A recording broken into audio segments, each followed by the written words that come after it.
አሜሪካና እስራኤል የከፈቱት ጦርነት ከተጀመረ ወዲህ የኢራን ፓርላማ አፈ ጉባኤ መሐመድ ባጋር ጋሊባፍ የሚጫወቱት ሚና እየጨመረ ነው። አሜሪካ ጋር በሚደረገው ንግግር ኢራንን ወክለው እንዲደራደሩ ኃላፊነት እንደተሰጣቸውም ተገልጿል።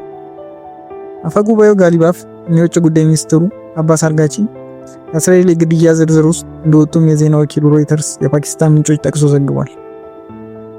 ምንጩ እስራኤሎች ትክክለኛ አድራሻቸው አላቸው፣ ሊገድሏቸውን ፈልገው ነበር። እነርሱ የሚወገዱ ከሆነ ለንግግር የሚቀመጡት ማንም ሰው እንደሌለ ለአሜሪካ ተናገረ።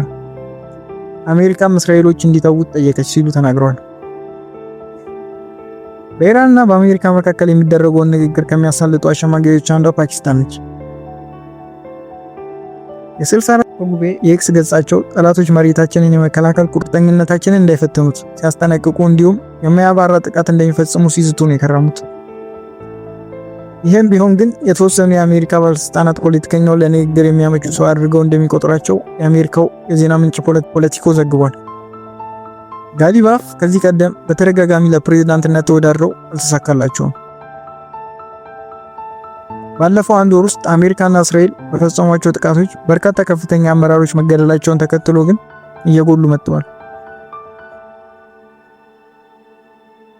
ባለቤትነቱ የኢራን መንግስታዊ ብሮድካስት የሆነው አልዓላም የአረብኛ ቋንቋ የቴሌቪዥን ጣቢያ ዘገባ እንደሚያሳየው ጋሊባፍ ከሃይማኖተኛና ሰራተኛ ቤተሰብ የተወለዱት በሰሜን ምስራቅ ቡርጋቢ ከተማ ውስጥ ነው።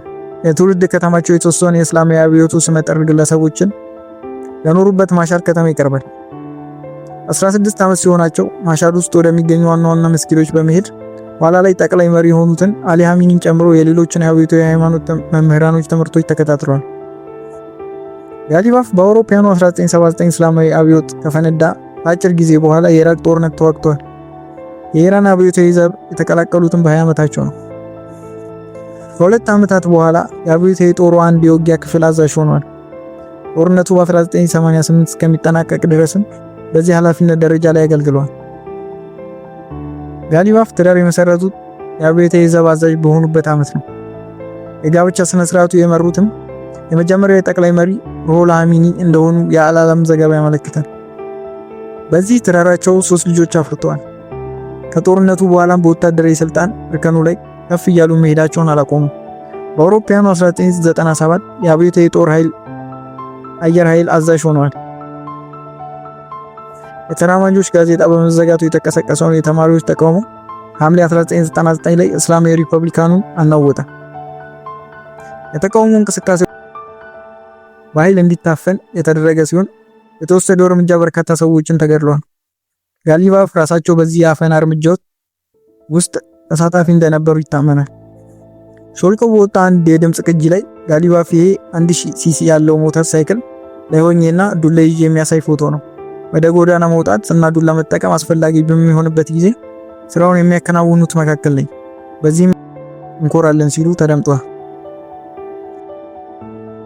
ከተቆሙ በኋላ በ24 ወታደራዊ አዛዦች የአብዮታዊ ዘብ ጣልቃ እንደሚገባ የሚዝት በጠንካራ ቃላት የተሞላ ደብዳቤ በወቅቱ የኢራን ፕሬዝዳንት ለነበሩት ራማጁ መሐመድ ሀታሚ ጽፈው ነበር። ጋሊባፍ ደብዳቤውን ከጻፉና ፊርማ ካሰባሰቡ 2 ወታደራዊ አዛዦች አንዱ እንደነበሩ ተናግረዋል። በርካቶች ይህንን ደብዳቤ እስላማዊ አብዮት ዘቡ በፖለቲካ ጉዳዮች ላይ ያለውን ተጽዕኖ በግልጽ የታየበት እንደሆነ ይናገራሉ። ከዚያን ጊዜ በኋላ ተጽዕኖ ጨምሯል። የተማሪዎች ተቃውሞ ከተካሄደ ከ1 ዓመት በኋላ ጋሊባፍ በ39 ዓመታቸው የፖሊስ አዛዥ ሆነው ተሾሙ። ለ5 ዓመታት በቆየው የስልጣን ዘመናቸው ብሔራዊ የአደጋ ጊዜ ፖሊስ ከስልክ መስመር እንዲከፈት አድርገዋል።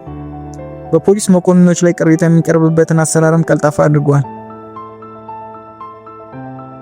የፖሊስ ኃይሉ ከውጭ የገቡ ተሽከርካሪዎችን እንዲታጠቅ ማድረጋቸውንም ከሚያኮርባቸው ስኬቶች መካከል ይጠቀሳሉ። ተቺዎች ግን የወጣው ገንዘብ እጅግ ከፍተኛ መሆኑን ይናገራሉ። በአውሮፓውያኑ 2005 ጋሊባፍ የፖሊስ አዛዥነት ስልጣናቸውን ለቀው የኢራን ፕሬዝዳንትነት ተወዳድረዋል።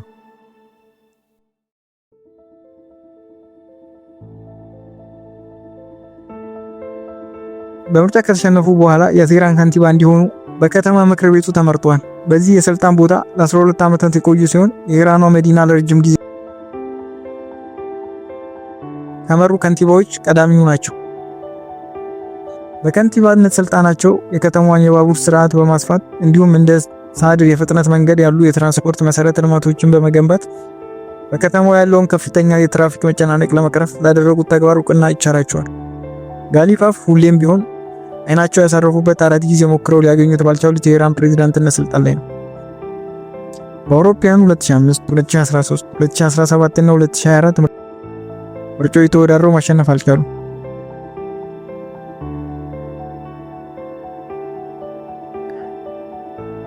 አብዮታዊ ዘብ ወጥተው ለመጀመሪያ ጊዜ ሲወዳደሩ ትኩረት የሰጡት ወታደራዊ ልምዳቸው ላይ ነበር። ኋላ ላይ ደግሞ ስልታቸውን ቀይረው በፖለቲካ ጂኦግራፊ ዶክተሬት ዲግሪ መያዛቸውንና በፓይለትነት መሰልጠናቸውን የብቃት መለኪያ አድርገው አቅርበዋል። ራሳቸውን ጂሃዲስት ስራ አስኪያጅ አድርገው በማቅረብ ወታደራዊ ብቃትና ትጋት እንዳላቸው አሳይተዋል። ጋሊቫፍ የተራማጆች ተጻራሪ ተደርገው የሚቆጠሩ ቢሆንም ከቅርብ ዓመታት ወዲህ ግን ከወግ አጥባቂው ቡድን ጋር ልዩነት እንዳላቸው የሚያሳዩ ምልክቶች ተነስተዋል። በ2024 በተደረገው ፕሬዝዳንታዊ ምርጫ በርካታ አባላት ያሉት አክራሪዎች ቡድን በእጩነት መቅረባቸውን ተቃውመዋል። ከውድድሩ ራሳቸውን እንዲያገለሉ ለማድረግ ሞክረው ነበር። ጋሊቫፍ በ2022 እንደገና ከሙስና ቅሌት ጋር በተያያዘ መነጋገሪያ ሆነው ነበር። ቤተሰቦች ወደ ቱርክ ተጉዘው ሲመለሱ አየር ማረፊያ ውስጥ የሕፃን ልጅ ጋሪን ጨምሮ በርካታ የሕፃናት ቁሳቁሶችን ይዘው የሚያሳዩ ፎቶግራፎች መውጣታቸውን ሰፊ ቁጣ ቀስቅሶ ነበር። ተቺዎች በግብዝነት በጭንብል ለባሽነትና በሐሳዊ ሃይማኖተኝነት ይወነጅሏቸዋል። ጋሊቫፍ ግን የሚቀርቡባቸው ክሶች ፖለቲካዊ ምክንያት ያላቸው እንዲሁም ከኢራን የፖለቲካ መድረክ እንዲወጡ ለማድረግ የሚሰነዘሩ እንደሆኑ ለደጋፊዎቻቸው ይናገራሉ። ስማቸው ከቅሌት ጋር መያያዙ ተጽዕኖ ያሳደረባቸው የማይመስሉት ጋሊቫፍ በ2024 በድጋሚ ለፓርላማ አፈ ጉባኤነት ተመርጠዋል። ኢራን ወሳኝ ታሪክ ጥፋት ላይ በቆመችበት በዚህ ጊዜም የፖለቲካ ጣፈንታቸው ወሳኝ ሰው እያደረጋቸው ይመስላል። ኢራን ላይ የተከፈተውን ጦርነት የማስቀጠል እንዲሁም በከፍተኛ ወታደራዊ አዛዦችና በ3 የመንግስት ቅርንጫፎች መካከል ያለውን ግንኙነት የማሳለጥ አቅማቸው የፖለቲካ ስልጣናቸው ከፍ እንዲል የማድረግ ዕድል ይኖረዋል።